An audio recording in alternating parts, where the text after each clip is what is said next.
Thank you, Madam Chair. Thanks to the witnesses for being here. Mr. Kirk, if I could just start with you, help me understand the scope of what you're looking at with the Restaurant Revitalization Fund and the Shuttered Venue Operators Act. These are the programs you've identified that are currently under shorter statutory limitations that you think that we need to adjust.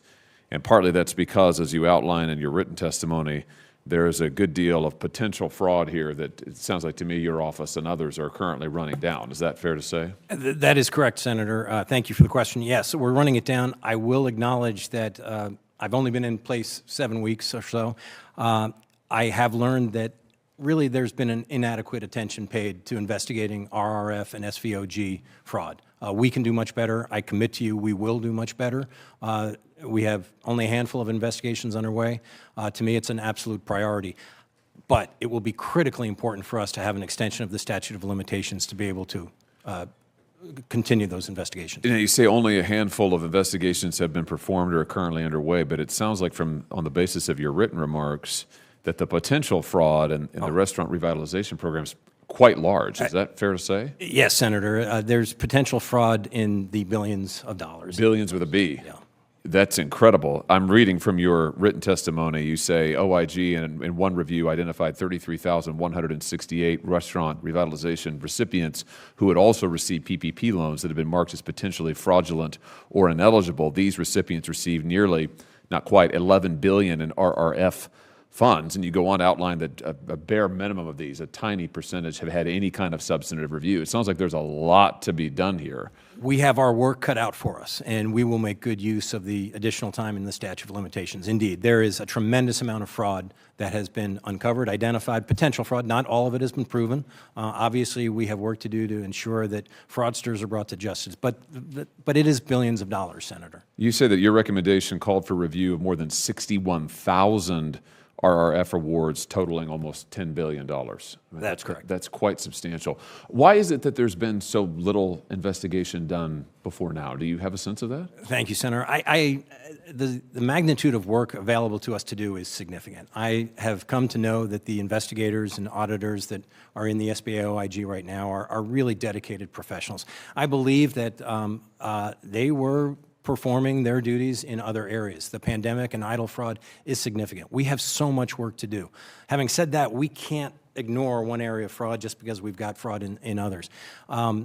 We are going to attack this fraud. We're going to do it diligently.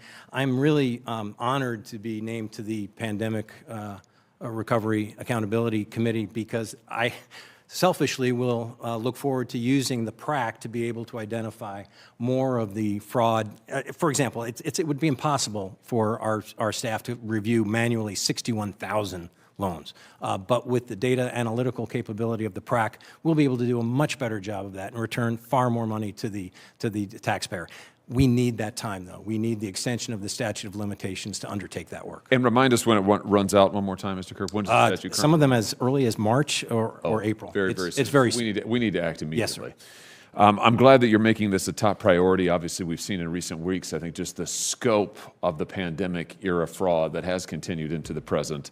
I had testimony at another committee.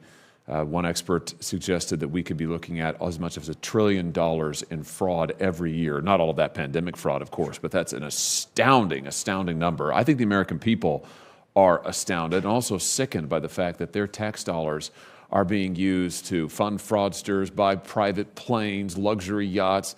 In one case, there were 12,000 pounds of $100 bills smuggled out of suitcases in the city of Minneapolis. I mean, this is outrageous stuff. Any dollar of fraud is outrageous, but the scale that you're talking about here is truly alarming. What's the first order of business for you? We get this statute extended, which is what we've got to do. What's the next order of business for you in terms of tackling this? Oh, thank you, Senator. As I mentioned to our staff, our focus is fraud, fraud, fraud. I mean, there's three things we're concentrating on. We need to dedicate our investigative capabilities to identify the fraud, to return the dollars to the taxpayer. the first priority really is to leverage data analytics, because when you're talking about billions, even trillions of dollars, and hundreds of thousands of loans, it's simply not possible to do manual reviews in these cases. We have to use data analytics. The fraudsters are taking advantage of the technology.